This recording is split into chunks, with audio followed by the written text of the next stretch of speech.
Good costing rupees 5,000 were lost in fire. These goods were purchased paying CGST and SGST 9% each. अब कितने के goods है? 5,000 के। अगर यहाँ पर सेल प्राइस मेंशन होता 6,000 या 7,000 तो हमें नहीं लेना, हमें क्या लेना है? कॉस्ट प्राइस 5,000 का। 5,000 की कॉस्ट गुड्स जो है वो लॉस हो गए हैं फायर में। This goods were purchase paying, कितना सीजीएसटी और एसजीएसटी पे किया है? 9% each.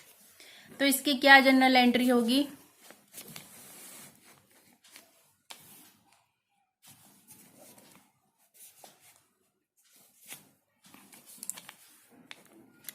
Loss of goods by fire account debit to purchases account to input CGST account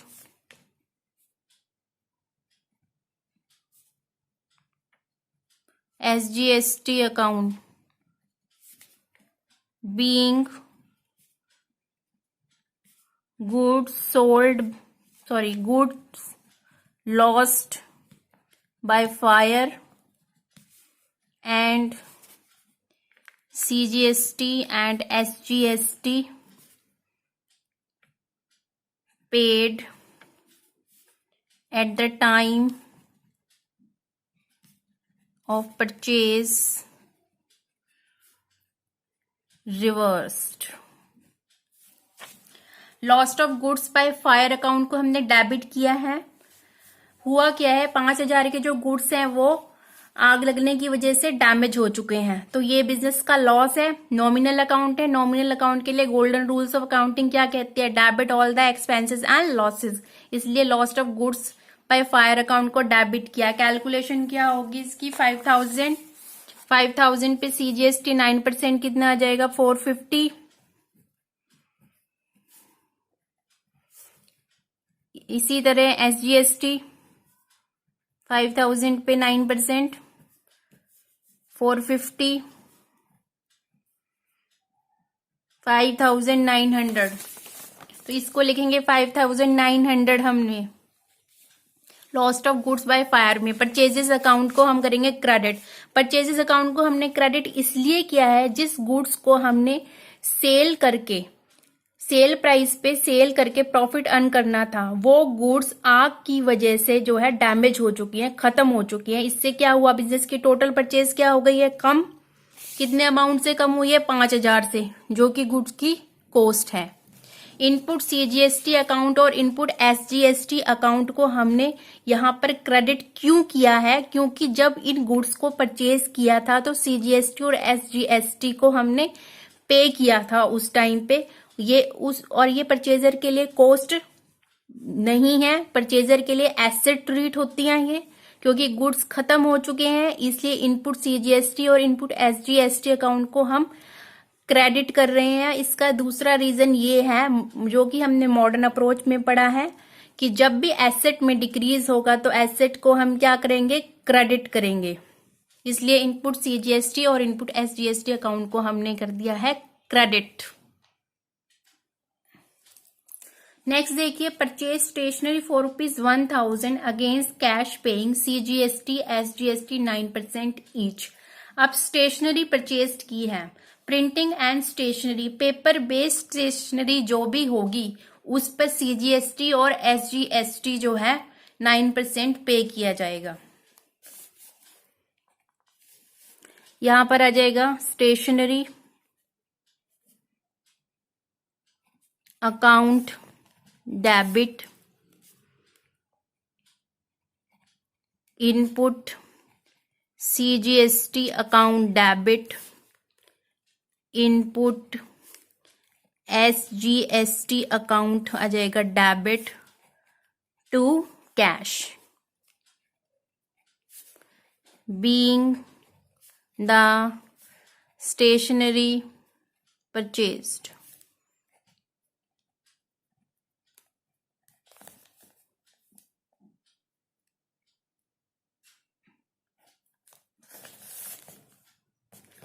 कितने की स्टेशनरी है? 1000 की। 1000 पे 9% हम क्या लगा देंगे? CGST। 1000 पे 9% का CGST कितना हो जाएगा? 90। और इसी तरह SGST हो जाएगा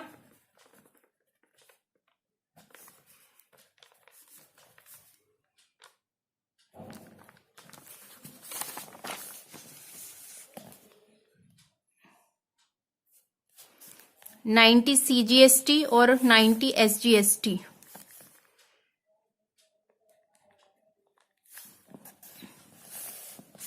ठीक है। आप स्टेशनरी खरीदिए, बिजनेस का एक्सपेंस है, नॉमिनल अकाउंट है। नॉमिनल अकाउंट के लिए गोल्डन रूल ऑफ अकाउंटिंग क्या कहते हैं? Debit all the expenses and loss. इसलिए स्टेशनरी अकाउंट को डेबिट किया। इनपुट CGST और इनपुट SGST अकाउंट को हमने डेबिट क्यों किया है? क्योंकि ये परचेजर ने पे किया है, बट ये परचेजर के लिए गुड्स की कॉस्ट नहीं है, परचेजर के लिए एसेट है। और मॉडर्न अप्रोच में हमने पढ़ा था जब भी एसेट में इंक्रीज होगा तो हम एसेट को डेबिट करेंगे। इसलिए इनपुट CGST और इनपुट SGST को हमने क्या करा है? डेबिट किया है।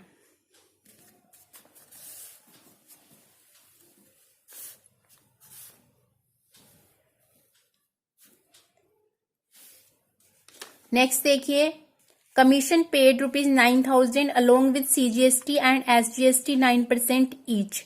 कमीशन पे किया है कितने का? 9,000 का। कमीशन क्या है? एक्सपेंस है, नॉमिनल अकाउंट है। नॉमिनल अकाउंट के लिए गोल्डन रूल ऑफ अकाउंटिंग क्या कहते हैं? Debit all the expenses and losses. इसलिए कमीशन अकाउंट को हमने डेबिट कर दिया। अब यहां पर करेंगे input CGST account debit, input SGST account debit. कैसे किया है? कुछ भी मेंशन नहीं है, that means cash account. Being the commission paid. Commission कितने का है? 9,000 का कमीशन है।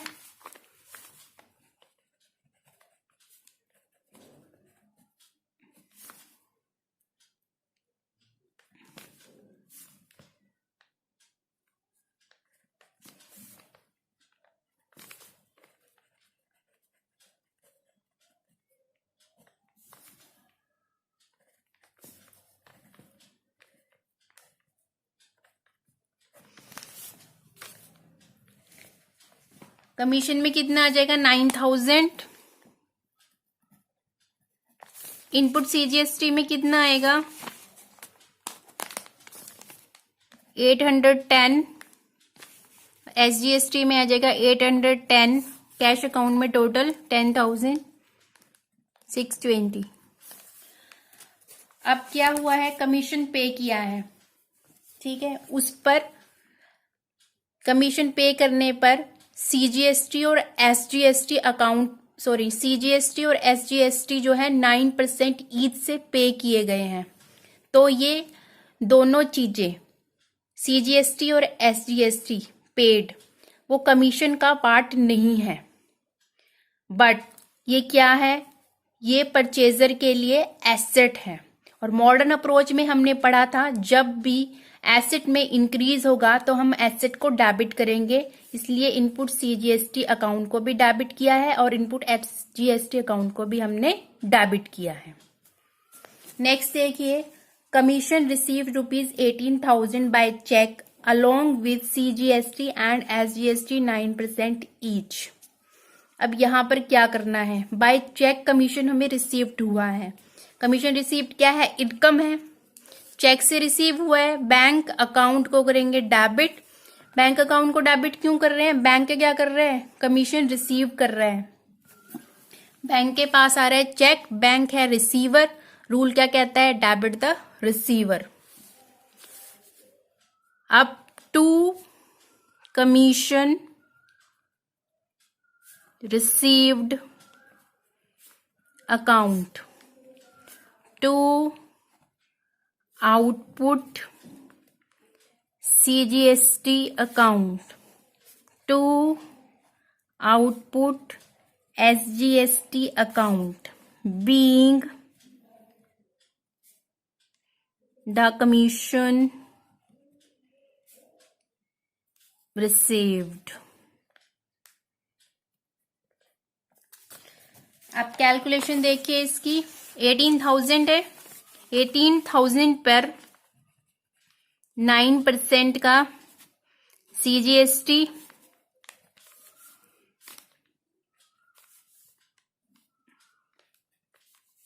इसी तरह से 18,000 पे 9% का SGST,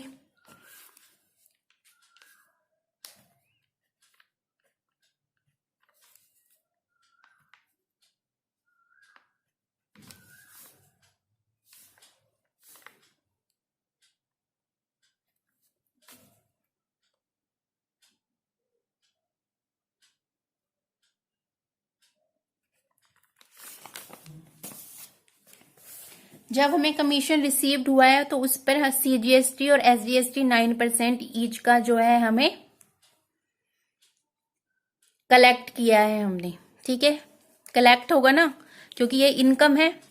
अब इसमें हमें क्या ध्यान रखना है, कमीशन रिसीव्ड कितने का है, 18,000 का, क्रेडिट साइड पे लिखेंगे 18,000, 18,000 आ गया क्रेडिट साइड पे। आउटपुट CGST कितना है, 1,620, सॉरी फॉर डिस्टरबेंस। SGST आ जाएगा 1,620। बैंक अकाउंट में आएगा टोटल 21,240। अब यहाँ पे ध्यान देने वाली बात क्या है, कमीशन रिसीव्ड अकाउंट डेबिट होगा 18,000 से। अब जो सेलर है उसको कमीशन रिसीव्ड हुआ है, पर जो CGST और SGST उसने कलेक्ट किया है वो उसके लिए इनकम नहीं है, वो क्या है, वो सेलर के लिए लाइबिलिटी है। लाइबिलिटी क्यों है वो, क्योंकि उसको CGST और SGST आगे गवर्नमेंट डिपार्टमेंट को सबमिट करवाने हैं। लाइबिलिटी, इसलिए लाइबिलिटी जो है वो रेज हो गई। और मॉडर्न अप्रोच में हमने पढ़ा था जब भी लाइबिलिटी में इंक्रीज होगा तो हम क्या करेंगे, लाइबिलिटी को क्रेडिट करेंगे। इसलिए आउटपुट CGST अकाउंट को हमने क्रेडिट किया, आउटपुट SGST अकाउंट को हमने क्रेडिट किया। मिलते हैं नेक्स्ट वीडियो में। Thank you so much.